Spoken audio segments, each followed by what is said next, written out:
नमस्कार, मैं श्यामगिरी। आज के कार्यक्रम में आप सभी दर्शकों का स्वागत है। 14 नवंबर का दिन मोदी के लिए सबसे बुरा दिन न साबित हो जाए, बड़ी महत्वपूर्ण है। अब कल 14 नवंबर है। अब कल 14 नवंबर के दिन क्या है? बिहार की काउंटिंग है और 14 नवंबर का दिन मोदी के लिए बड़ी भारी है। यानी कि आज की रात नरेंद्र मोदी के लिए कातिलाना रात होने वाली है। बेचैनी भरा, बौखलाहट भरा, हलचल भरा रात गुजरने वाली है, क्योंकि 14 नवंबर मोदी अगर हार गए,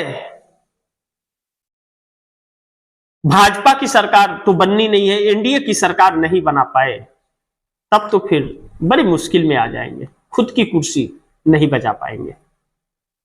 इसकी लड़ाई और बेचैनी तो साफ झलक रही है उन मंत्रियों पर जो इर्द गिर्द घूमते रहते हैं और बड़े मोदी मोदी मोदी मोदी करते रहते हैं। उनके अंदर इस बात की बेचैनी कि मोदी जी अगर चले गए तो मोदी का जो होगा वो होगा, बाहर में जाए। उनका क्या होगा? वो तो ना 56 में है ना गप्पन में है, मलाई खाए हैं और जी हजूरी की है, तो उनका क्या होगा? जो दूसरों के ऊपर तंज कसा करते थे उनके ऊपर भी तो कसे जाएंगे, इसलिए बड़ी परेशान है। लेकिन मोदी बिहार अगर हारे तो आरएसएस उखाड़ फेंकेगा, आरएसएस मोदी को भी उखाड़ फेंकेगा अगर बिहार हार गए तो। आरएसएस के 50 सांसद मोदी की बगावत में हैं। वरिष्ठ पत्रकार केपी मलिक इस बात को बार बार कह रहे हैं और कई ट्वीट में भी अपने उन्होंने कहा। अब ऐसे में मोदी के लिए शुभ संकेत तो नहीं है। अब देखना यह होगा कि बिहार कल परिणाम क्या आता है, यह बड़ी महत्वपूर्ण होगा। और आरएसएस की निगाहें पड़ी हुई, उधर चंद्रबाबू नायडू की निगाहें हैं और उधर नीतीश कुमार अपने दूत को लालू प्रसाद यादव के पास बार बार भेज रहे हैं, तो बड़ी बुरी तरह से जकड़ गए हैं नरेंद्र मोदी। लेकिन दूसरी तरफ राहुल गांधी एक्टिव मोड में देखकर, राहुल गांधी को एक्टिव मोड में देख करके मोदी बौखलाए, विदाई तय है। राहुल गांधी बड़ी एक्टिव है, उनके राहुल गांधी के भाषण भी नरेंद्र मोदी के बड़ी खिलाफ थे, नरेंद्र मोदी के लिए बड़ी मुश्किलें पैदा कर रहा था। अब देखना यह है कि क्या मोदी की विदाई कल हो जाएगी 14 नवंबर को? बिहार का ऐसा रिजल्ट आएगा जो मोदी के लिए काल बन जाएगा और नीतीश सीएम बन जाएंगे महागठबंधन के साथ, या नीतीश एनडीए में रह करके सीएम बनेंगे। भाजपा तो कुछ भी कर दे, कितना भी थूक के भी चाट लेगी। अगर वक्त बुरा हुआ तो वो सरेंडर कर देंगे मोदी अपने आप को।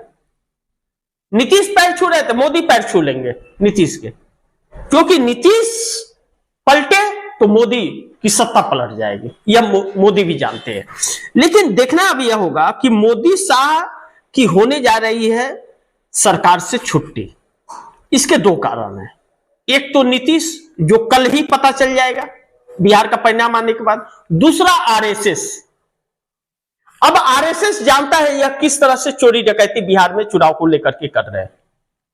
जीत भी जाए तो आरएसएस इन्हें बख्शने वाला नहीं है, इस तरह की बात कही जा रही है। हालांकि आरएसएस के पास मोदी का विकल्प है नहीं, लेकिन फिर भी अगर मोदी रहे तो भाजपा और आरएसएस दोनों खत्म हो जाएंगे, यह आरएसएस जानता है, इसलिए उसके 50 सांसद इनके पीछे पड़े हुए। लेकिन दूसरी तरफ ज्ञानेश कुमार के जल्दबाजी ने मोदी को कहीं का नहीं छोड़ा। ज्ञानेश कुमार ने जो जल्दबाजी दिखाई और परसेंटेज बढ़ाया खूब, और एग्जैक्ट पोल ने और हवा निकाल दी। एग्जैक्ट पोल ने और जो मोदी और शाह बोले थे भाषण में, उसी को एग्जैक्ट पोल में पेस्ट कर दिया, कॉपी पेस्ट कर दिया। अब वह चीजें मोदी के लिए काल बन गई। अब 30-35 सीटें जो है उस पर अगर चुनाव आयोग मोदी के पक्ष में करने में नाकामयाब हो गया, नीतीश की पुलिस ने मदद नहीं किया, और नीतीश को अगर पलटना है तो नीतीश क्यों मदद करने जाए, तब तो मोदी का लिए मुश्किल पैदा हो गया। अब यह भौकाल भी कहीं भारी ना पड़ जाए। लेकिन दूसरी तरफ राहुल गांधी ने मोदी को कुर्सी से हटाने की तैयारी पूरी कर ली है। राहुल गांधी ने अब ऐलान कर दिया है, बिहार के चुनाव में भी ऐलान कर दिया कि सरकार बदलने जा रही है, सरकार बदलेगी। इंडिया गठबंधन की सरकार बनेगी। किसने? राहुल गांधी ने कहा है।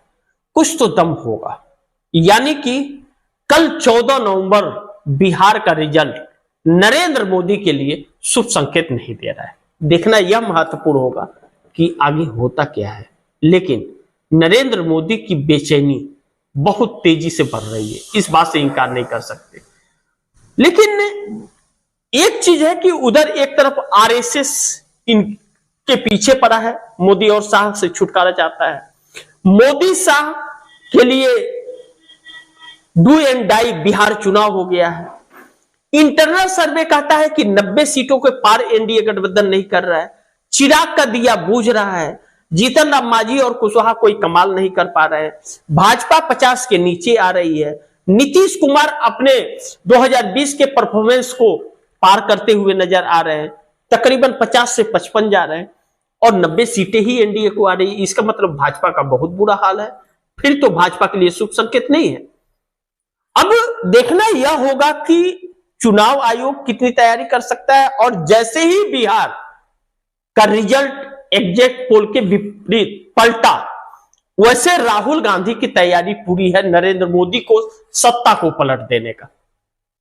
और राहुल गांधी एक बार जिस चीज पर तुल जाते हैं, फिर तो राहुल गांधी सीना तान करके खड़े हो जाते हैं। 11 सालों में नरेंद्र मोदी के कार्यकाल में यह देखा गया कि इकलौते नेता राहुल गांधी हैं जो नरेंद्र मोदी के सामने सीना तान करके और नरेंद्र मोदी की एजेंसियों के सामने आकर के खड़े हो गए। मोदी ने घुटने टेके हैं राहुल गांधी के सामने, राहुल ने नहीं टेके। और जिसे पप्पू बता रहे थे वह पप्पू सबका बाप निकला। और आज अगर नरेंद्र मोदी की हवा किसी ने निकाली है तो उस शख्स का नाम राहुल गांधी है। इनके पूरे काले चरित्र को उजागर कर दिया है। चुनाव आयोग के काले चेहरे को से पर्दा हटा करके देश को दिखा दिया, देखो यह नियत, चाल और चरित्र का कितना काला व्यक्ति है। खुली चुनौती दी है। न्यायपालिका को भी कटघरे में खड़ा कर दिया कि जिस न्यायपालिका को संविधान और लोकतंत्र बचाने की जिम्मेदारी है, वह चुपचाप कान बंद करके और आंखें बंद करके बैठा हुआ है। उसकी जुबान में भी आवाज खत्म हो चुकी है।